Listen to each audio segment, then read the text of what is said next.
প্রেমানন্দে একবারে হরি হরি বল নিতাই গৌরী সীতানাথ প্রেমানন্দে একবারে হরি হরি বল। সমবেত ভক্তবৃন্দের চরণে আমার কোটি কোটি দণ্ডবত প্রণিপাত। নৈমিষারণ্যে ৬০,০০০ ঋষির সভাতে সুত গোস্বামী পাওয়ার বলছেন, যস্যাং বৈ সোমানায়াং কৃষ্ণে পরম পুরুষে ভক্তির উৎপদ্যতে পুংস শোক মোহ ভয়াবহ। প্রিয়জনকে হারালে আমাদের সবারই অন্তরে শোক দেখা দেয়। প্রিয়জনকে অতি আপন বলে ভাবিত, তাই তার যখন বিচ্ছেদ দেখা দেয় তখন অন্তরে শোক দেখা দেয়। এই শোক কিন্তু জগতের সর্বত্র, এমন কেউ নাই যে শোকগ্রস্ত হন নাই পৃথিবীতে। তাই দেখুন, যখনই কোনো শোক দেখা দেয় তখনই কি হয় না, তখনই সেই শোকের আসরে হরিকথা প্রচার, হরিকথা পরিবেশন করা হয়। কেন, একমাত্র হরিকথাই পারে মানুষকে শোক মুক্ত করতে। যস্যাং বৈ সোমানায়াং কৃষ্ণে পরম পুরুষে বলছেন, হে মুনিগণ, জগতে সর্বত্র শোক দুঃখ ছড়িয়াছে। দুঃখ হতে মানুষের জীবনে জিজ্ঞাসা জাগে যে সুখ কি পাওয়া যায় না। ভারতবর্ষে যে প্রথম দর্শন, এই দর্শনটি নাম সাংখ্য দর্শন। সেই সাংখ্য দর্শনের প্রথমে সূত্রটাই হচ্ছে দুঃখ ত্রয়ভিঘাতার জিজ্ঞাসা। ত্রিবিধ দুঃখের আঘাতে আমাদের অন্তরে জানবার ইচ্ছা হয় যে দুঃখকে ধ্বংস করা যায় কিনা। দুঃখ ত্রয়, তিন প্রকার দুঃখ: আধ্যাত্মিক দুঃখ, আধি ভৌতিক দুঃখ, আধি দৈবিক দুঃখ। তিন প্রকার দুঃখ: আধ্যাত্মিক, আধি ভৌতিক, আধি দৈবিক। আধ্যাত্মিক দুঃখ কাকে বলে? দেহের এবং মনের যে দুঃখ তাকে বলে আধ্যাত্মিক দুঃখ। এই যে প্রিয়জনকে হারিয়েছি, হারিয়ে মনের যে বেদনা, এর নামই হলো আধ্যাত্মিক দুঃখ। দেবতা থেকে পাওয়া যে দুঃখ তার নাম আধি দৈবিক দুঃখ। আর ভূত মানে প্রাণী হতে পাওয়া যে দুঃখ তার নাম আধি ভৌতিক দুঃখ। এই তিনটে দুঃখ জগতের সকলকে পেতে হয়। আব্রহ্ম স্তম্ভ পর্যন্ত সৃষ্টিকর্তা ব্রহ্মা হতে আরম্ভ করে সামান্য ক্ষুদ্র পিপীলিকা পর্যন্ত প্রত্যেককে এই দুঃখ শোক অনুভব করতে হয়। কিন্তু আমরা মানুষ দুঃখ শোক অনুভব করি কেন না? আমাদের মননশীলতা আছে বলে। অন্য প্রাণীর এই চিন্তা শক্তি নাই, মনন শক্তি নাই বলে মানুষের মতো এত শোক দুঃখ তারা অনুভব করে না। তাও শোক অনুভব করে। কুকুর বিড়াল দেখবেন, তারাও প্রিয়জন হারালে পারে তারাও শোকগ্রস্ত হয়। তাদের প্রকাশটা মানুষের মতো হয় না। সেই না ভাবি তাদের বোধহয় শোক হয় না, তাদেরও কিন্তু শোক দুঃখ হয়। একটা ঘটনা উল্লেখ করি। নবদ্বীপে যখন রামদাস বাবাজি, গুরুদেব রাধারমণ চন্দ্র বাবাজি ছিলেন, একদিন নবদ্বীপের পথে দেখছেন একটা মা কুকুর, সে কাঁদছে। 3 দিন ধরে খায় নাই, রাস্তায় পড়ে কাঁদছে। জিজ্ঞাসা করেন রাধারমণ চন্দ্র বাবা, আচ্ছা মা কুকুর 3 দিন খায় না, কাঁদছে, চোখে জল দেখছি। তা বললো 5টি বাচ্চা ছিল, 5টি বাচ্চাই কে চুরি করে নিয়ে গেছে, সেই জন্যে ও পড়ে গিয়েছে, কে মা কেউ চুরি করে নিয়েছে, আর সেই শোকেতে ও চোখে জল ফেলছে। তখন রাধারমণ চন্দ্র বাবা তখন তার মাথায় হাত বয়ে বলছে, দেখো মা, সংসারের এইটাই নিয়ম। আজ যাকে দেখছো কাল আর তাকে দেখতে পাবে না। মা, দুঃখ করো না। কে কার কে কার জগতে, তুমি বা কার, তোমার সঙ্গে কি সম্পর্ক, এই বলে মাথায় হাত দিয়ে কুকুরটিকে, মা কুকুরটিকে সান্ত্বনা করছেন। কিছুক্ষণ পরেই দেখলেন কুকুরটি চোখে জল পড়া বন্ধ হলো এবং মা কুকুরটির সঙ্গে সঙ্গে রাধারমণ চন্দ্রবাবুজির সঙ্গে সঙ্গে আশ্রমে এসে উপস্থিত হলেন। দেখা যায় এই জগতে ইতর প্রাণী, মনুষ্যত প্রাণী, তাদেরও কিন্তু শোক আছে। এই শোক দুঃখ সার বিশ্বব্যাপী, এমন এমন কেউ নাই যে শোক থেকে মুক্ত। বুদ্ধদেব যখন অবতার না, তখন এক রমণী এসেছেন, মহিলা এসেছেন, তার একমাত্র সন্তান তার মারা গিয়েছে। বলছে, বাবা তুমি তো ভগবান, আমার ছেলেকে বাঁচিয়ে দাও, ইচ্ছা করলে তুমি আমার ছেলেকে বাঁচাতে পারো। বারবার চেষ্টা করছে বুদ্ধদেব তাকে বোঝাতে, যে দেখো মৃত ব্যক্তি আর কখনো আসে না, জানো মা, যাদস্যই ধ্রুব মৃত্যু ধ্রুবং জন্ম মৃত্যুশ্চ। জন্মগ্রহণ করলে মৃত্যুকে বরণ করতে হবে, আবার মৃত ব্যক্তি পুনরায় জন্মগ্রহণ করবে, এই তো শাস্ত্রের নিয়ম। মা দুঃখ করো না। কিছুতেই হয় না মা, বলছে বাবা আমার ছেলেকে বাঁচিয়ে দাও। তখন ঠিক আছে, আমি তোমার ছেলেকে বাঁচিয়ে দেবো, কিন্তু একটা শর্ত, তোমাকে এক মুষ্টি সরিষা আনতে হবে। কোথা থেকে আনতে হবে? বললেন, যে বাড়িতে কোনোদিন শোক প্রবেশ করে নাই, অর্থাৎ যে বাড়িতে কেউ কোনোদিন মরে নাই আর তার জন্য শোক করে নাই, এমন বাড়ি থেকে তোমাকে এক মুষ্টি সরিষা নিয়ে আসতে হবে। বলে বেশ বাবা, আর কি, আমি নিয়ে আসবো। এবার একটা বাড়িতে গেলেন, সেখানে জিজ্ঞাসা করছেন, বাবা মা আমাকে এক মিষ্টি সরিষা দেবে? বলে হ্যাঁ দেবো না কেন, এক মিষ্টি সরিষা দিয়েছে। তা বলে আচ্ছা একটা জিজ্ঞাসা করো, তোমার বাড়িতে কেউ মরে নাই? হ্যাঁ, গত বছর মা মারা গেছে। তাহলে তোমার সরিষা না হলো। আবার একটা বাড়িতে গেলেন, বলছে মা আমাকে একটু এক মিষ্টি সরিষা দেবে? হ্যাঁ নিয়ে যাও সরিষা। আচ্ছা তোমার বাড়িতে কেউ মরে নাই? হ্যাঁ আমার দাদু মারা গেছে গত বছর। আবার একটা বাড়িতে গেলে এমনকি যে বাড়ি যান সেই বাড়িতে বললেন, কেউ বলে আমার কাকা মারা গেছেন, কেউ বলে কাকিমা মারা গেছেন, কেউ বলে জ্যাঠাইমা মারা গেছেন। এমন একটা বাড়ি খুঁজে পেলেন না যেখানে মৃত্যু প্রবেশ করে নাই। ফিরেলেন, ফিরে এসে বলছেন, বাবা জগতে শোক দুঃখ সর্বত্র আছে, সুতরাং আমি আমার ছেলেকে বাঁচাতে ইচ্ছা করি না। বাবা তুমি এমন অমৃত দীক্ষা দাও যেন কেউ যেন আর মরণের পথে না যায়। হর জগতের প্রিয় আধার দাও গো অমৃত দীক্ষা, অমৃত মন্ত্রে দীক্ষা দান করো জগতের, যাতে আর মৃত্যু প্রবেশ করতে না পারে, এমন দীক্ষা দাও জগতের জীবকে, জন্মৃত্যু চক্রে যাতে আর আসতে না। কত সুন্দর করে বুঝিয়ে দিলেন যে দুঃখ আছে, এই দুঃখের জন্য একটা ঋষিদের অন্তরে জিজ্ঞাসা যে আচ্ছা এই শোক থেকে কি মুক্তি পাওয়া যায় না, দুঃখ থেকে মুক্তি পাওয়া যায় না? দুঃখ ত্রয়ভিঘাতা জিজ্ঞাসা, এই নিয়ে ভারতবর্ষের দর্শন শুরু হলো। ভারতবর্ষের 6টা দর্শন, তো প্রথম দর্শনটার নাম হলো সাংখ্য দর্শন। কি হলো? প্রথম দর্শনের নাম হলো সাংখ্য দর্শন। সাংখ্য দর্শন কার লেখা? কবিরের লেখা। এইখান থেকে শুরু হলো জিজ্ঞাসা যে দুঃখ কেমন করে ধ্বংস করা যায়, সুখ কেমন করে পাওয়া যায়। সাংখ্য দর্শনের পরের দর্শনটার নাম হলো সাংখ্য দর্শন পাতঞ্জল দর্শন, অর্থাৎ যোগ দর্শন। যোগ দর্শন ও ঋষিদের উত্তর খুঁজে পাওয়া গেল না, তখন তারা ন্যায় দর্শন, বৈশেষিক দর্শন সব আলোচনা করলেন কেমন করে দুঃখকে ধ্বংস করা যায়। জৈমিনীর পূর্ব মীমাংসা, সেখানেও দুঃখের মীমাংসা না, শেষ দর্শন বেদান্ত দর্শন।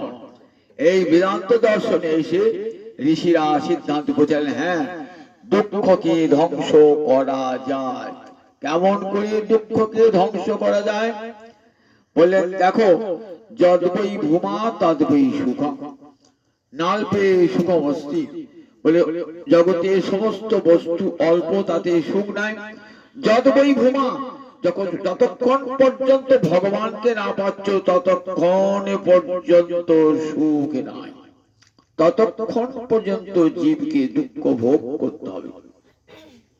কবিরাজ গোস্বামী পাদ বিখ্যাত দার্শনিক ছিলেন, তো চৈতন্য চৈতামৃতে কেমন সুন্দর করে বুঝলেন, কৃষ্ণ হরি সেই জীব অনাদি বিমুখ, অতএব মায়া তারে দেয় ভীষণ দুঃখ, কৃষ্ণ বলি সেই জীব অনাদি বহির্মুখ, অতএব মায়া তারে দেয় ভীষণ দুঃখ। জগতের জীব কৃষ্ণকে ভুলে আছে, আর ভুলে থাকার জন্যই মায়া তাকে দুঃখ দান করেছে। কৃষ্ণ বলি সেই অনাদি কৃষ্ণের কৃষ্ণ বহির্মুখ বলি জীবের এত দুঃখ। ভারতবর্ষের বৈদান্তিক দর্শন মুন্ডক উপনিষদ বলেছেন, দেখো জীব আর ভগবান দুজন পরস্পর সখা।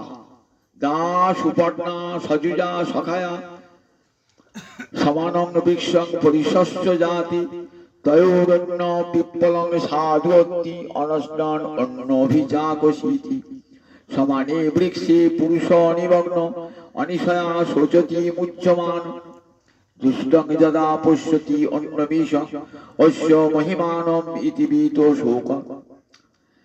জীবের সঙ্গে ভগবানের সম্পর্ক কেমন সুন্দর করে দিলেন দিদি কবিরাজ গোস্বামী বলেছেন না, সেইটি মুন্ডক উপনিষদের কথা। এই দেহটাকে তুলনা করা বৃক্ষের সঙ্গে। গাছে যেমন পাখি বসে থাকে, এই দেহ বৃক্ষের দুটো পাখি বসে আছে, দাস সুপর্ণা সজুজা সখায়া। তারা দুজন কিন্তু পরস্পরের বন্ধু এবং সমান চৈতন্যযুক্ত, এবং তারা সুন্দর পাখাযুক্ত পাখি। সুপর্ণা মানে সুন্দর, পর্ণ মানে পাখা আছে যা, সমান সজুজা মানে সমান যোগ্যতা আছে যা, আর দুজনের সমান সখা। এই দেহ আছে দুটো পাখি, একটা পাখি হলো পরমাত্মা আর একটা জীবাত্মা, একটা শিব একটা জীব, দুটো পাখি বসে আছে। ভগবানও আছেন আবার জীবাত্মা। আমাদের দেহেতে দুই আছে, পরমাত্মা আছেন আবার জীবাত্মা। ভগবান দুই রূপী আমাদের দেহে রয়েছে, পরমাত্মা এবং জীবাত্মা।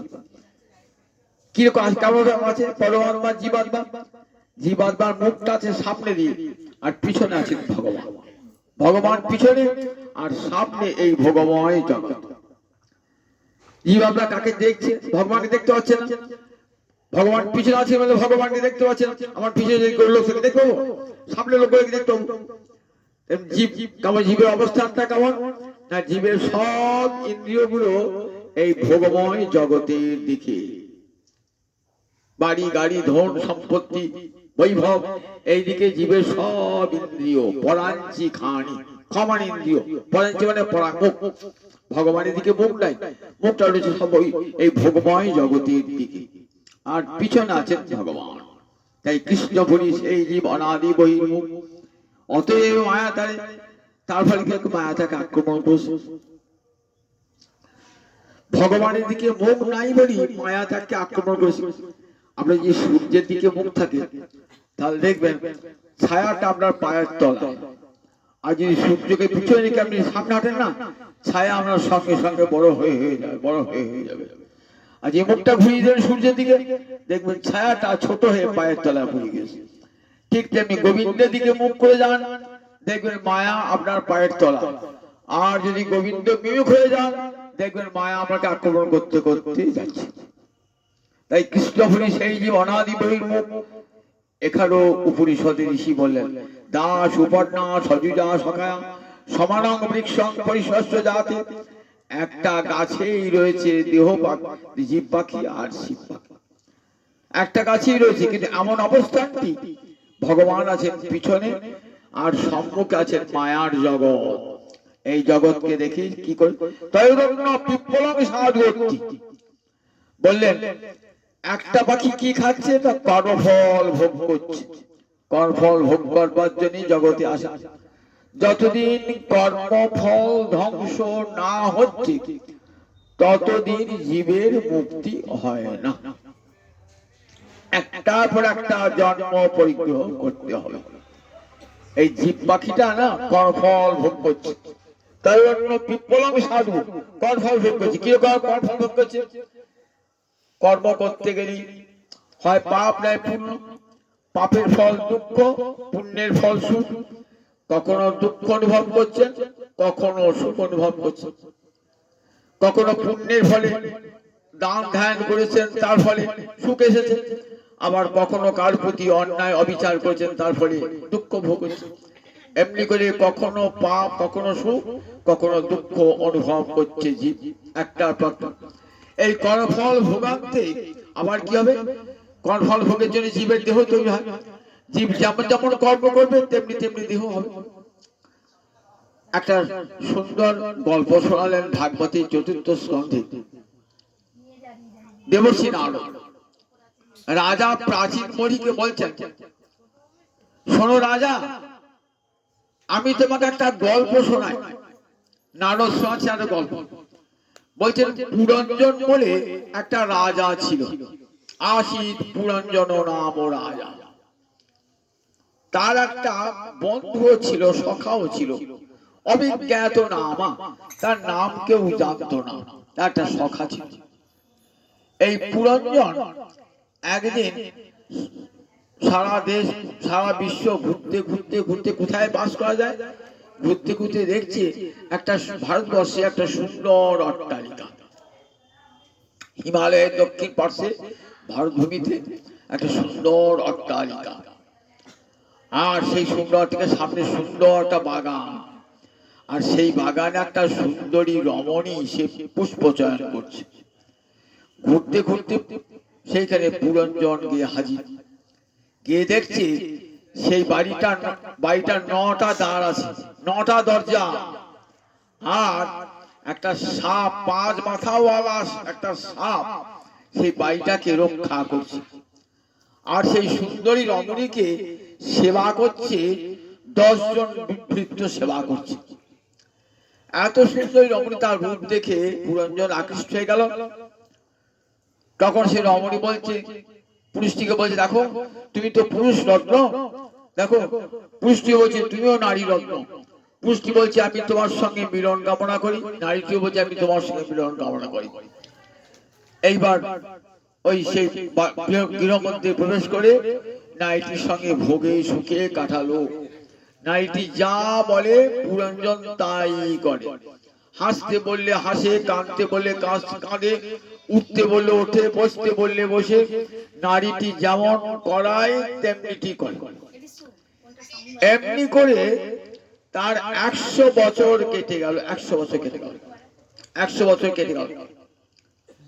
100 বছর হাসি কান্নায় 100 বছর কেটে গেল। 100 বছর পর কি হলো? 100 বছর পর এইবার একটু একটু করে ওই পুরীটা ধ্বংস হচ্ছে। দেখলেন এক জবন রাজা ওই বাড়িটা আক্রমণ করছে। তার সহচর কটা না, 365টা পুরুষ আর 365টা নারী তার সহচর ওই বাড়িটা একটু একটু করে ভাঙছে। অর্থাৎ 365 দিন আর 365 রাত্রি। আর এই জবন রাজা হলো কাল, একটু একটু করে বাড়িটা ভাঙছে, একটু একটু করে ভাঙতে ভাঙতে একদিন শেষ পর্যায়ে চলে এসেছে। এইবার বয়স হলে কি হয়, জ্বর আক্রমণ করে। তখন সেই জবন রাজার কন্যা জরা এসে আক্রমণ করেছে। জবন রাজার কন্যা এসে, বয়স হয়ে গেছে, আস্তে আস্তে আস্তে দেহটা 9টা দ্বারযুক্ত দেহ, তো 9টা দ্বারযুক্ত দেহ আস্তে আস্তে বাড়িটা ধ্বংস করতে করতে করতে করতে যখন শেষ সীমায় পৌঁছাবে, তখন জবন রাজা এসে আক্রমণ করে বাড়িটাকে হুড় করে ভেঙে দেবে। আর তখন 5 মাথাওয়ালা সাপটাও পালিয়ে গেছে। তখন পুরঞ্জন কি করে, পুরঞ্জনকে মৃত্যুবরণ করতে। মৃত্যুবরণ করে পুরঞ্জন কোথায় গেলেন? সে ভাঙা ঘর ছেড়ে পুরঞ্জন চলে গেলেন। এইবার পুরঞ্জন আবার একটা নূতন দেহ ধারণ করলেন। এই গল্পটা বলছেন তো, বললেন, শোনো রাজা, এটা সত্যিকারের কোন রাজা ছিল না, আমি তোমাকে বোঝাবার জন্য কাহিনীটা বললাম। পুরঞ্জন মানে জীবাত্মা, পুরঞ্জনের অর্থাৎ নিজের কর্মফলই দেহ সৃষ্টি করে। পুর মানে এই ব্রহ্মপুর, দেহটার নাম ব্রহ্মপুর। আমরা একটা গ্রামকে বলি অমুকপুর তমুকপুর বলি না, পুর মানে দেহটা হলো ব্রহ্মপুর। এই ব্রহ্মপুরে ব্রহ্ম থাকেন, আবার জীবও থাকে। তা বলে ওই পুরঞ্জন হলো জীবাত্মা, সে নিজের কর্মফলে তুমি সৃষ্টি করেছে। এই মানব দেহটা 9টা দাঁড়যুক্ত, 2টো চক্ষু, 2টো কর্ণ, 2টো নাসারন্ধ্র, 6টা মুখ, একটা 7টা মলদ্বার, মূত্রদ্বার, 9টা দাঁড় এই দেহটা, 9টা দাঁড়। আর ওই 5 মাথাওয়ালা সাপটি হলো কে? 5 মাথাওয়ালা সাপটি হলো পঞ্চপ্রাণ। প্রাণ, অপান, সমান, উদান, ব্যান, এই পঞ্চবায়ু 5 মাথাওয়ালা সাপ। আর দেহটি হলো ওই অট্টালিকা, সেখানে প্রবেশ করেছে। আর যে রমণীটিকে, ওই রমণীটি মায়া, বুদ্ধিকে আচ্ছন্ন করেছে মায়া। ওই বুদ্ধি আমাকে যেমন করতে বলবে আমি তেমনি করবো। আমাকে যদি পাপের পথে নিয়ে যায় পাপের পথেই যায়, যদি পুণ্যের পথে নিয়ে যায় পুণ্যের পথেই যায়। ঠিক যেমন করে মায়া আমাকে চালায়, রমণীটি যেমন করে পুরঞ্জয়কে চালিয়েছিল, ঠিক তেমনি করে বুদ্ধি আমাকে চালায়। এটি করো, করলে আমার অর্থ উপার্জন হবে, এটি করো না, করলে খারাপ হবে, পাপ পুণ্য দুই অঙ্গ আছে। বুদ্ধি আমাকে যেমন চালনা করে তেমনি করি। এমনি করতে করতে কি হয়, একদিন দেহটা কি হয়, 100 বর্ষ মানুষ বাঁচে, 100 বর্ষের পরে কে জ্বর আক্রমণ করে। আর ওই গন্ধর্ব রাজা বললাম, মৃত্যুকাল কি করে, তার 365টা সহচর আর 365 সহচরী দিন আর রাত্রি আছে, একটু একটু করে বাড়িটা ধ্বংস করছে। এইবার রমণীকে সেবা করছে 10 জন ভৃত্য। 10 জন ভৃত্যকে না, 10 জন ভিতর 10টি ইন্দ্রিয় সেবা করছে, 10টি ইন্দ্রিয়। এমনি করতে করতে একদিন 100 বছর পরমায়ু হয়ে যায়, তখন জরা এসে আক্রমণ করে, তখন দেহটি ধ্বংস হয়ে যায়। তখন আবার তার নূতন পুরুষ দেহ সে খুঁজে। পুরঞ্জনে কি করলো, এই দেহটা চলে গেল। পুরঞ্জন এবার তারপর বহু নরকাদি ভোগ করার পর আবার একটা দেহ লাভ করে, এবার সে নারী দেহ লাভ করল। জীবাত্মার কোন দেহ নাই, কিন্তু জীবাত্মা কর্মফল অনুযায়ী কখনো নারী হয়, কখনো পুরুষ হয়, কর্মফল অনুযায়ী। এবার পুরঞ্জন আর পুরুষ হলো না, এবার নারী হয়ে জন্মালো, বিদর্ভ রাজকন্যা রূপে জন্মিয়েছে, বিদর্ভ রাজকন্যা। দেখুন, এইবার মহৎ কৃপা লাভ হয়েছে বহু জন্মের পর। ব্রহ্মাণ্ড ভবিতে ভবিতে কোন ভাগ্যবান জীব গুরু কৃষ্ণ প্রসাদে পাহায় ভক্তিলতা বীজ। হাজার হাজার জন্ম ঘুরতে ঘুরতে ঘুরতে ঘুরতে যদি মহৎ কৃপা লাভ হয়ে যায়, ক্ষণমীয় সজ্জন সঙ্গতি রেখা ভবতী ভবার্ণব তরুণী নৌকা। কতবার আসছি আর যাচ্ছি পৃথিবীতে, একবার করে জন্মাচ্ছি, একবার করে মরছি। পুনরপি জননং পুনরপি মরণং পুনরপি জননী জঠরী শয়নং। যতদিন কর্মফল শেষ না হচ্ছে, আসা যাওয়ারও আর শেষ নাই, যেতে হবে। কর্মফল ভোগ করতে করতে করতে করতে একদিন যখন মহৎ কৃপা লাভ হয়ে যাবে, মনটা ভগবানের দিকে ঘুরে যাবে, তখনই কর্মফল ধ্বংস, সমস্ত কর্মফল পুড়ে ধ্বংস হয়ে যাবে। বেদমাতা বললেন, দুঃখ করো না, তোমার কর্মফল ধ্বংস হবে। কাউকে জানো, বিদ্যতে হৃদয়গ্রন্থি ছিদ্যন্তে সর্বসংশয়া ক্ষিয়ন্তে চাস্য কর্মাণি তস্মিন দৃষ্টে পরাবরে। তস্মিন দৃষ্টে পরাবরে, সে পরাবরস্থ পুরুষ ভগবানকে যখন সাক্ষাৎকার করবে না, যখন ভগবানের দিকে যাবে মুখটা, তখন কি হবে, কর্মাণি ক্ষিয়ন্তে, সব কর্মফল পুড়ে ছাই হয়ে যাবে।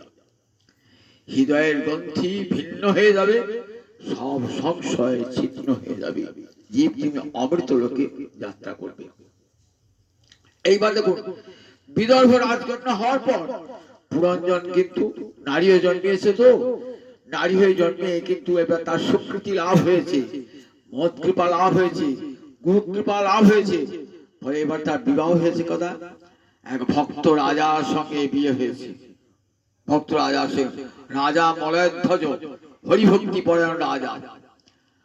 রাজা সঙ্গে রানী সমান ধর্মাচরণ করে। এমনি করতে করতে রাজার অন্তরে বৈরাগ্য এলো যে রাজ ঐশ্বর্য নিয়ে কি হবে, চলো ভগবান সব পরিত্যাগ করে পুত্রের হাতে সব অর্পণ করে রাজা চলে গেলেন, নির্জনে বসে হরি ভজন করবার চলে গেলেন। সঙ্গে স্ত্রীও গেলেন।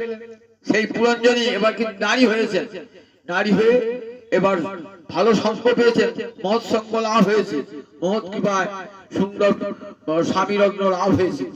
এইবার চলে গেছেন নির্জনে স্বামী স্ত্রী দুজনে ভজন করতে।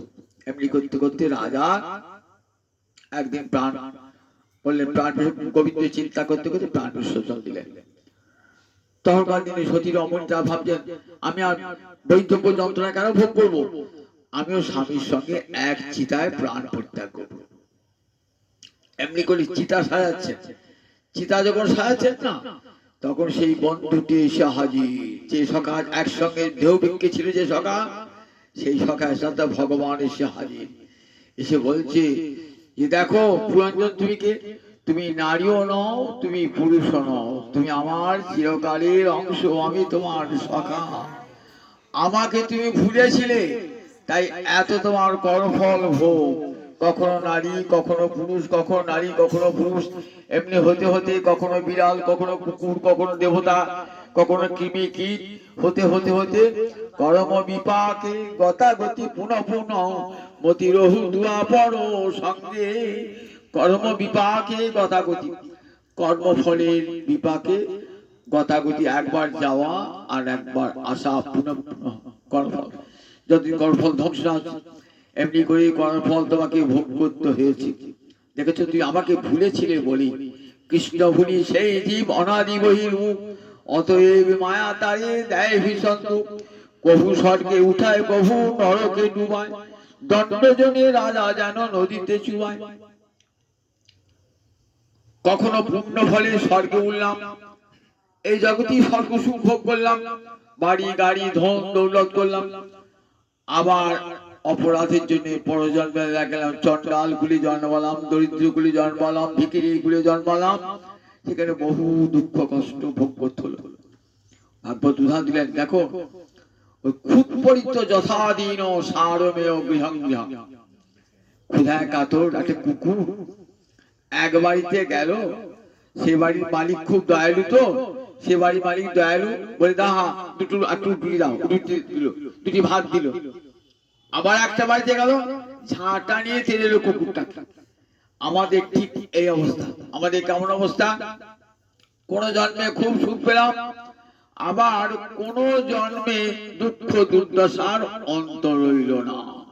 তাহলে দেখুন, কর্মফল যারা ভোগ করি, এটা পরিষ্কার বোঝা যায়, কর্মফল ভোগ করি। এক জন্মে আমি রাজা ছিলাম, পরের জন্মে ভিখিরি কুলে জন্মালাম। এমনি করে কর্মফল তো ভোগ করতে হবে। কর্মফল ভোগের জন্য জীবন ধারণ করা, আর তার জন্য শত দুঃখ কষ্ট শোক ভোগ করতে হয়। একবার যাওয়া, একবার আসা। কিন্তু জীবাত্মা বলেন, দাস উপর্ণা সজুজা সখায়া সমানং বৃক্ষং পরিশস্য জাতে। এক দেহ বৃক্ষে রয়েছে তয়োরণ্য পিপ্পলং সাধু, একজন কর্মফল ভোগ করছে, আর অন্যজন পরমাত্মা কর্মফল ভোগ নয়। পরমাত্মা চেয়ে চেয়ে দেখে দ্রষ্টা রূপে, চেয়ে চেয়ে দেখে শুধু দ্রষ্টা রূপে। সমানে বিশ্বে পুরুষ নিমগ্ন অনিশয়া শোচতি মুচ্যমান। এক দেহ বৃক্ষে রয়েছে, কিন্তু ভগবানকে ভুলে গেছে বলে তার এত দুঃখ, এত কষ্ট। ভগবানকে ভুলেছে বলে তার দুঃখ কষ্ট। সমানে বিশ্বে এক দেহ বৃক্ষে রয়েছে, পুরুষ নিমগ্ন অনিশয়া, মানে ঈশ্বরভাবের অভাব, অর্থাৎ ভগবানকে ভুলেছে বলে। শোচতি মুচ্যমান, মুচ্যমান মোহগ্রস্ত হয়ে গেছে। কাকে মোহ বলে? আমার বাড়ি, আমার ঘর, আমার স্ত্রী, আমার পুত্র, আমার পিতা, আমার মাতা, এর নাম হলো মোহ। জগতে কেউ কারু পতিও নয়, কেউ কারু পত্নী নয়, কেউ কারু পিতা নয়, কেউ কারু মাতা নয়, কারুর সঙ্গে কারু কোনো সম্পর্ক নয়। সবাই এসেছেন আপন আপন কর্মফল ভোগ করবার জন্য। আমার পিতা তার নিজ কর্মফলের জন্য আমাকে পুত্রকে পেয়েছেন, আবার আমি আমার কর্মফল ভোগের জন্য আমার পিতাকে পিতার রূপে পেয়েছি। মাকে পেয়েছি আমার কর্মফল ভোগের জন্য, আমি আমার মাকে পেয়েছি। মাও পেয়েছেন তার নিজের কর্মফল ভোগ করার জন্য আমাকে। সুতরাং কর্মফলের বন্ধনে আবদ্ধ হয়ে আমরা সবাই একত্রিত হয়ে রয়েছি। সবাই সবাই ভাবছি, ইনি আমার মা, ইনি আমার পিতা, ইনি আমার স্বামী, ইনি আমার পত্নী, ইনি আমার পুত্র। এরই নাম হলো মোহ। শোচতি মুচ্যমান। আর মোহ থাকা পরই শোক হয়। অর্জুনকে ভগবান বলছেন না, অর্জুন যখন বললে আমি আর যুদ্ধ করতে পারবো না, কাদের সঙ্গে যুদ্ধ করব, সব তো আমার নিজের লোক। দেখো দুর্যোধন দুঃশাসন ওরা বুঝতে না পারে, আমি তো বুঝতে পারছি যে ওরা আমার নিজেরই লোক। শুধু তাই না, আমার গুরুদেব রয়েছেন ভীষ্ম, দ্রোণ, কৃপাচার্য, কি করে এর সঙ্গে যুদ্ধ করি। আবার দুর্যোধন দুঃশাসন একসঙ্গে খেলা করেছি, একসঙ্গে বড় হয়েছি, এদিকে মারবো কেমন করে, এদিকে মেয়েদের সম্পদ ভোগ করবো কেমন করে। তখন ভগবান কি বলছে, কুতস্থা কসমলমিদং বিষমে উপস্থিত। এই মোহটা কসমলের মোহ, বিষম সংকট কালে এই মোহটা তোমার এইলো কোথা হতে অর্জুন।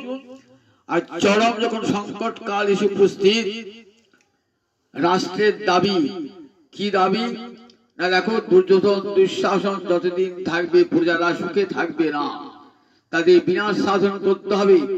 সমস্ত রাজ্যের প্রজার এই দাবি, আর তুমি ক্ষত্রিয় রাজা হয়ে তুমি সেটা পালন করবে না, তাই জন্য পিছিয়ে আসবে, রাজধর্ম পালন করবে না, রাজাকে তার রাজধর্ম পালন করতে হবে না, না করলে অনার্য দুষ্টম অসর্গম অকীর্তিকরম অর্জুন। তুমি যদি তোমার রাজধর্ম পালন না করো তাহলে সেটা অনার্যচিত কার্য হবে। রাজার কার্য রাজধর্ম পালন করা।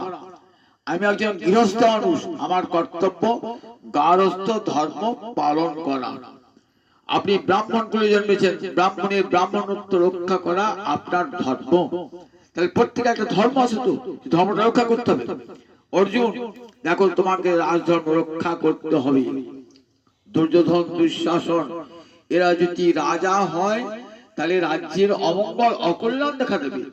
যে রাজা নারী ধর্ষক হয়, নারীর উপর অত্যাচার করে, যে রাজা অপরের সম্পদ অপহরণ করে, সে রাজা কখনো প্রজাকে সুখ দান করতে পারে না। অতএব তোমার কর্তব্য সেই রাজার বিরুদ্ধে যুদ্ধে অবতীর্ণ হওয়া এবং সেই দুর্ধর্ষ রাজাকে পরাজিত করে রাজ্যে শান্তি শৃঙ্খলা স্থাপন করা রাজধর্ম। তুমি ক্ষত্রিয় কুলে জন্মিয়েছো, আর এই বিষম সংকটকালে কুতস্থা কসমলমিদং বিষমে উপস্থিত। বেশ, মেনে নিলাম যে তর্কের খাতিরে তোমার আত্মীয় স্বজন বধ করবে। আচ্ছা শোনো অর্জুন, বধ বলে কিছু নাই, মৃত্যু বলে কিছু নাই, জানো তো অর্জুন। নৈনং ছিন্নন্তি শস্ত্রাণি নৈনং দহতি পাবক ন ক্লেদন তাপ ন শোষিত মারুত। বল দেখো, জীবাত্মাকে কেউ কখনো হত্যা করতে পারে না, অস্ত্র ছেদন করতে পারে না, আগুন তাকে পোড়াতে পারে না, জল তাকে ক্লেদ দান করতে পারে না, বায়ু তাকে শোষণ করতে পারে না। নায়ক আত্মা হন্যতে হন্য মানে চ, আত্মা নিজে হত হয় না, অপরকে হত্যা করে না। অর্জুনকে কত আত্মতত্ত্ব উপদেশ দিলেন, বলে রাজধর্মী উপদেশ দান করলেন। অর্জুনের মোহ কাটছিল, বলেন অর্জুন মৃত্যু বলে কোন বস্তু নাই পৃথিবীতে, মৃত্যু বই প্রাণী নাম নাস্তি। এক যেমন বাল্য, কৈশোর, যৌবন, প্রবৃত্ত, বার্ধক্য, তারপরে অবস্থা মৃত্যু। বলেন এই ছটা ভাব বিকার সব দেহে জন্মগ্রহণ করলে, যে কোনো দেহ পাঞ্চভৌতিক দেহ ধারণ করলে এই ছটা ভাব বিকার তাকে বহন করতে হবে, মেনে নিতে হবে। এই ছটা ভাব বিকার কি কি? জায়তে, অস্থি, বর্ধতে, বিপরিণামতে, অবক্ষয়তে, বিনশ্যতে। একটা শিশু মায়ের পেট থেকে জন্মালো, জন্মানোর পর তার অস্তিত্ব, এইবার শিশুটি দিনের পর দিন বৃদ্ধি প্রাপ্ত হবে, একটু একটু করে বড় হলো। বড় হতে তার বাল্য, কৈশোর, যৌবন এসব আসবে। যৌবন থাকবে না চিরদিন, যৌবন চলে যাবে। যে প্রবৃত্ত রেখে গেলেন তখন দেখলেন আর যৌবনের সৌন্দর্য আস্তে আস্তে শত চেষ্টা করেও ধরে রাখতে পারছেন না। তখন বিপরিণামতে শরীরটা আস্তে আস্তে বিকৃত হবে। সুন্দর মুখখানা আপনার কেমন হয়ে বিকৃত হয়ে গেল, চুলগুলো পাকা হয়ে গেল, চোখে ভালো করে দেখতে পাচ্ছেন না। এবার ক্ষয় শুরু হবে আস্তে আস্তে, ক্ষয় শুরু হলো, ক্ষয় অপক্ষয়তি হয়ে গেল, চোখে দেখতে পাচ্ছেন না, কানে শুনতে পাচ্ছেন না, ভিতরে কলকব্জ সব নষ্ট হয়ে যাচ্ছে আস্তে আস্তে। এইবার কি হবে? বিনশ্বতি। এটা নিয়ম। এটা সংসারের পাঞ্চভৌতিক সমস্ত বস্তুর ক্ষেত্রে প্রয়োজন। আপনি একটা বাড়ি তৈরি করলেন, মিস্ত্রি বলছে বাড়িতে গেলাম না, আমরা অমর অক্ষয় করতে গেলাম। আপনিও বললেন বাড়িটা আমার অমর অক্ষয় হয়ে গেল। ঠাকুর বাড়ি কখনো অমর অক্ষয় হয়? পৃথিবীটাই অমর নয়, তাহলে বাড়িটা আমার অমর অক্ষয় হবে কি করে? পৃথিবীটাই তো অমর নয়, তাহলে পৃথিবীর কোন জিনিস অমর অক্ষয় হবে কি করে? আগে আস্তে আস্তে দেখবেন সে বাড়িটা আস্তে আস্তে কেমন হয়ে জীর্ণ শীর্ণ হয়েছে, পলিস্টার খুশি খুশি পড়ছে, বাড়ির ছাদ আস্তে আস্তে ভেঙে চড়ছে পড়ছে, দেয়ালগুলো ইটগুলো খুশি খুশি পড়ছে। একদিন কিছুদিন বাইরে দেখবে সে বাড়িটা ধ্বংসস্তূপে পরিণত হয়ে গেছে। এটা নিয়ম জগৎ সমস্ত পাঞ্চভূতি বলে। আমাদের দেহটাও ঠিক তেমনি পঞ্চভূতের বিকার ক্ষিতি, অপ, তেজ, মরুৎ, মম। এই পাঁচটা ভূত, পাঁচটায় কি বলে? ভূত বলে। ক্ষিতি মানে মাটি, অপ মানে জল, তেজ মানে আগুন। তাহলে আমাদের দেহে কি আছে? জল আছে, মাটি আছে, আগুন আছে। মরুৎ আছে, মরুৎ মানে বায়ু, আর বোম মানে আকাশ। তাহলে কি বায়ু আছে, আবার আকাশ আছে। এই পাঁচটা ভূত দিয়ে আমার দেহটা করা হয়েছে। তাহলে পঞ্চভূত থাকে নাকি? আপনার মাটির ঘর তৈরি করলে সেটা পঞ্চভূত তৈরি, দেখবি সেটা ভেঙে মাটির সঙ্গে মিশে গেছে। ঠিক আমার এই দেহটা একদিন মাটির সঙ্গে মিশে যাবে। মাটির সঙ্গে যদি না পুরানো হয়, মাটির সঙ্গে মিশে যাবে। যদি পুরান তাহলে কৃমিকীট হয়ে যাবে। কতদিন দেহটা আদৌ পরমাত্মা ভগবান যবে হবে অন্তর্ধান, ভস্য কীট কৃমির অবশেষ। যে দেহ আপন জ্ঞানী যত্ন করো রাত্রি দিনে, বসন ভূষণ কত বেশ।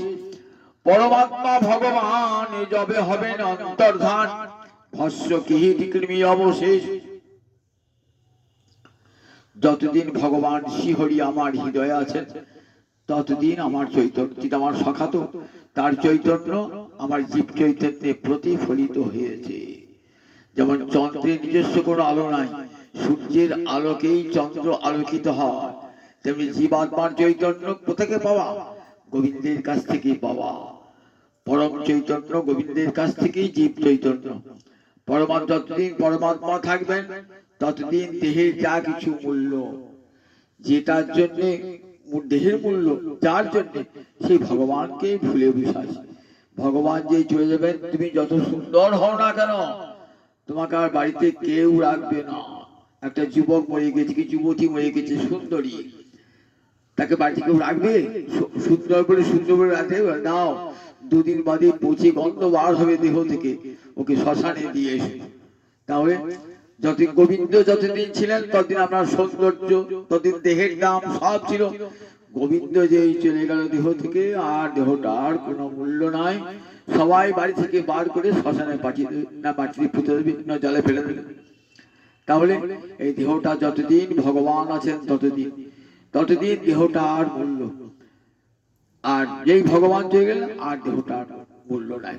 তাই বলে দেখো অর্জুন, যে এই দেহটা পাঞ্চভৌতিক দেহ, একদিন ধ্বংস হয়ে যাবে।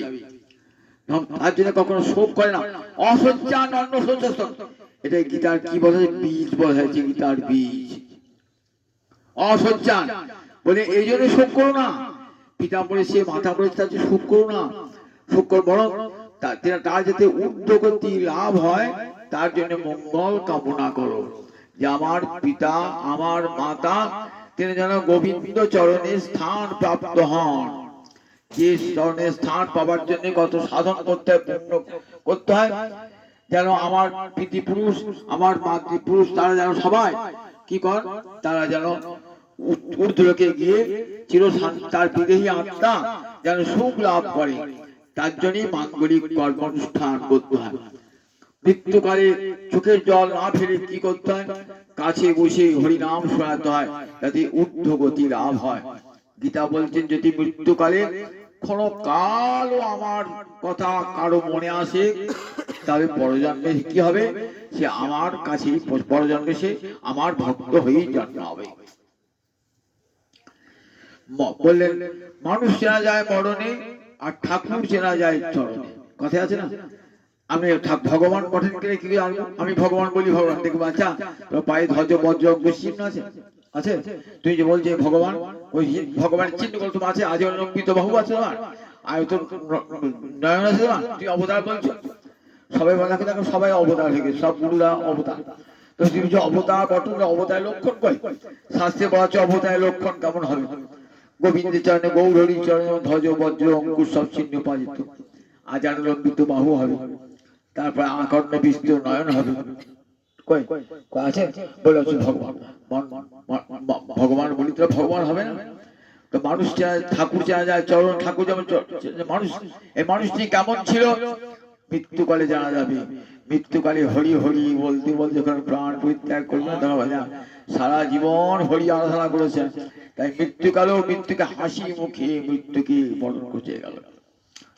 যেদিন জন্মেছিলেন সেদিন সবাই সবাই যেদিন জন্মগ্রহণ করেন সেদিন সবাই হেসেছিল আর আপনি কেঁদেছিলেন, আবার যেদিন চলে যাবেন সেদিন যেন সবাই কাঁদে, আপনি হাসতে হাসতে চলে যাবেন। মৃত্যু মৃত্যু নিয়ে কি দেখা হয়? মৃত্যু তাকে বরণ করতেই হবে, তার জন্য ভয় কি? তার জন্য প্রস্তুতি হবে, ভাবতে হবে এই লব্ধা সুদুর্লভে সুদুর্লভে ইদম বহু সম্ভবান্তি, বহু জন্মের পর মানব জন্ম পেয়েছি, ভগবানের করুণার দান, আমাকে কেন বিড়াল কুকুর না করে আমাকে মানুষ করেছেন, এই জিজ্ঞাসাটা মনে সবসময় আনতে হবে। তাহলে মানুষ হয়ে যদি মানুষের ধর্ম পালন না করি তাহলে মানুষ হব কেমন করে? মানব ধর্ম মানুষের কাজ হলো এই মানব জন্ম লাভ করে ভগবত সেবা, বিষয় ভোগের জন্য নয়। বিষয় ভোগ করো, বিষয় ভোগ সংসারে থাকতে গেলে বিষয় ভোগ তো করতেই হবে। সেখানে সকলকে নিয়ে সংসার রচনা করেছে ভগবান দিয়েছেন, এটা তো একটা লীলা, তার সৃষ্টি লীলায় সাহায্য করা এটাও একটা বড় তার সেবা। কিন্তু মনে রাখতে হবে কখনো ভগবানকে ভুলে নয়, তাকে অন্তরে সব সময় স্মরণে রেখে, ভগবানকে অন্তরে স্মরণে রেখে সমস্ত কর্ম করতে হবে। হৃদয়ে যেন ভগবান শিও সবই মন কৃষ্ণ পদারবিন্দায়। দেখুন মহারাজ অম্বরীশ এত বড় সংসারে এত বড় রাজত্ব পরিচালনা করছেন, মন গোবিন্দ চরণারবিন্দে। প্রহ্লাদ আদি ভক্তগণ, মহারাজ যুধিষ্ঠির সবাই রাজা হয়েছেন, আপনি একটা বাড়ির কর্তা, আর এরা রাজাটা রাজ্যের কর্তা, কিন্তু কি করে ভগবানের মনটা রাখলেন? দেখুন মনটি ভগবানের বাল্যকাল থেকে সদা তদ্ভাব ভাবিত, সব সময় ভগবান শ্রীহরিকে স্মরণ রেখেছেন না, তাই মন সব সময় দেখুন গোবিন্দ চরণে। মৃত্যুকালেও ঠিক দেখবেন সারা জীবন যদি গোবিন্দ গোবিন্দ বলেন না, মৃত্যুকালেও গোবিন্দ চিন্তা করতে করতে মৃত্যুবরণ হবে। প্রহ্লাদ পিতাকে বলছেন, যখন হিরণ্যকশিপু মুখটা ছিঁড়ে নরসিংহ মূর্তিতে হিরণ্যকশিপু মুখটা ছিঁড়ে দিয়েছেন না, তখন কাঁদছেন মা বাবা করে বেদনায়। আমরা বেদনায় মা বাবা বলে কাঁদি তো। প্রহ্লাদ বলছেন মাতস্তাতেতি মা ব্রুহি মরণে সমপস্থিতি, মৃত্যুকালে মা বাবা বলে কাঁদবেন না, কি বলে কাঁদবেন? গোবিন্দ গোবিন্দ গোবিন্দ। তাই যারা নিজের জোর হবে না কাছে থেকে তারা না খেতে চোখের জল না ফেলে কি করেন? তার চোখের জল না ফেলে গোবিন্দ স্মরণ করিয়ে দেন।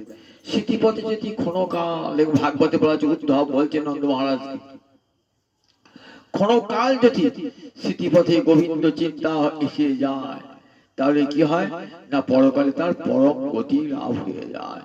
তাই যাতে মৃত্যুকালেও অন্তত একবার গোবিন্দ স্মরণ হয়, তার জন্য আত্মীয় স্বজনের উচিত কর্তব্য কাছে থেকে তাকে হরি কথা শোনানো, হরিনাম শোনানো, গীতা শোনানো, ভাগবত শোনানো, চৈতন্য চৈতামৃত শোনানো, কানে গেলেও মঙ্গল ভাব হয়ে যায়।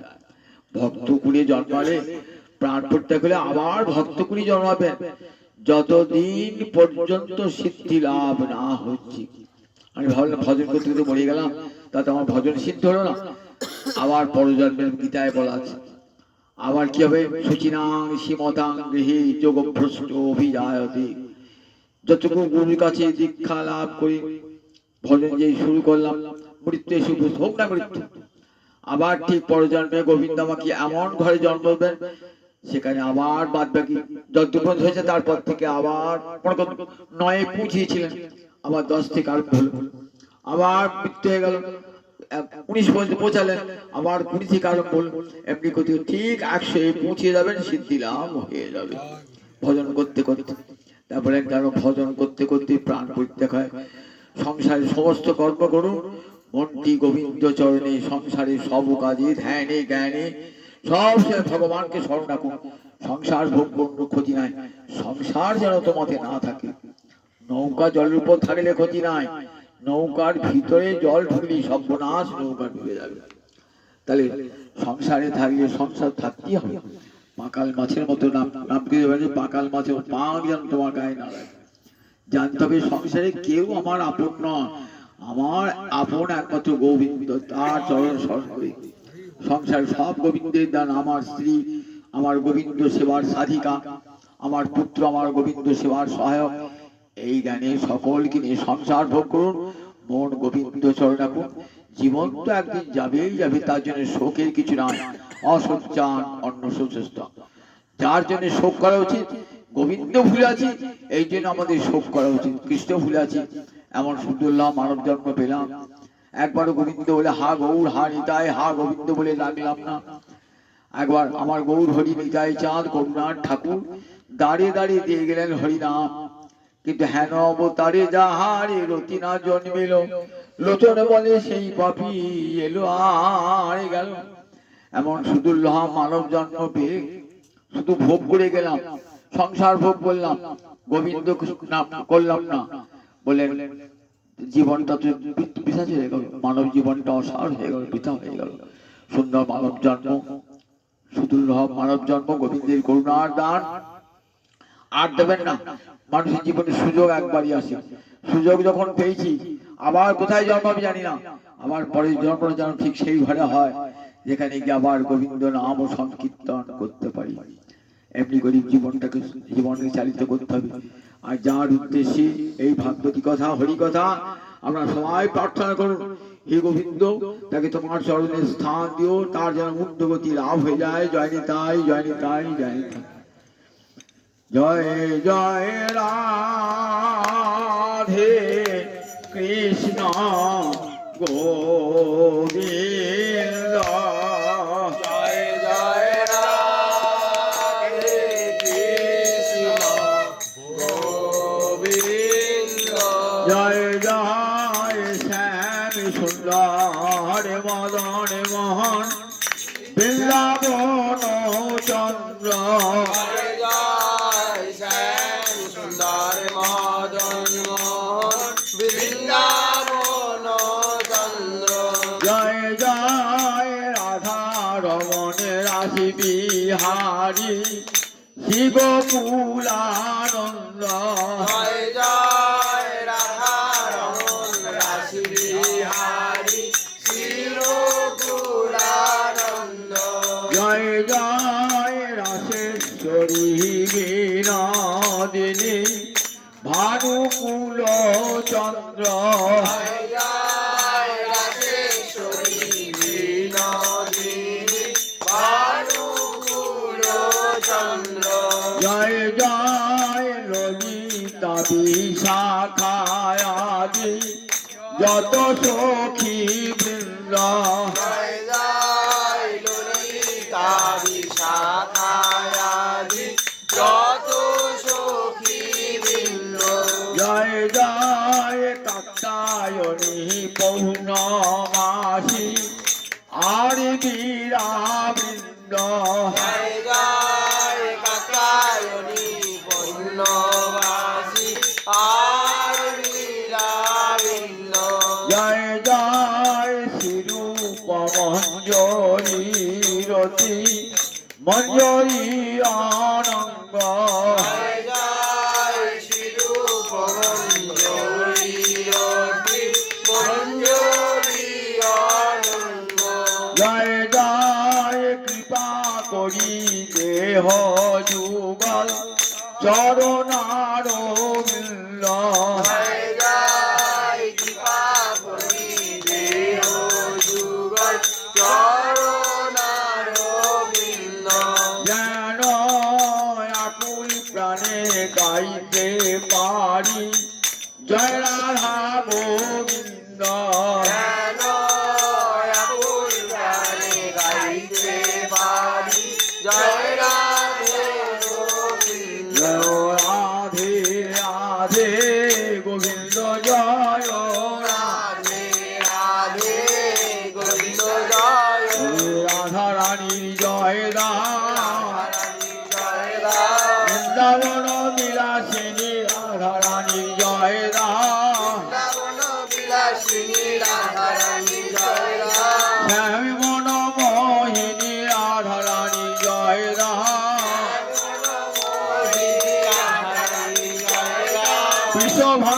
নন্দিনী রাধা রানী জয় রাম অদয় গোবিন্দ আনন্দিনী রাধা রানী জয় রাম শ্যাম জলদের চাতকিনী রাধা রানী জয় রাম শ্যাম গরবে গরবিনী রাধা রানী জয় রাম রাস রস বিলাসিনী রাধা রানী জয় রাম শ্যাম সাগরের মরালিনী রাধা রানী জয় রাম অষ্ট সখীর শিরোমণি রাধা রানী জয় রাম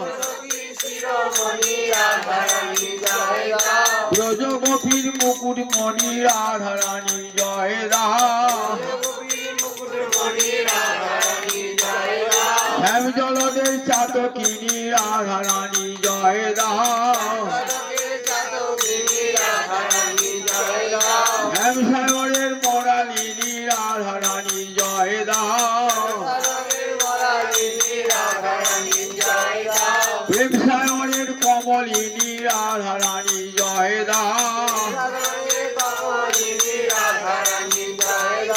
কৃষ্ণ প্রেমে উন্মাদিনী রাধা রানী জয় রাম শ্রীকৃষ্ণ কাঙালিনী রাধা রানী জয় রাম অপার করুণাময়ী রাধা রানী জয় রাম প্রাণ ভরে জয় রাম ভবজালা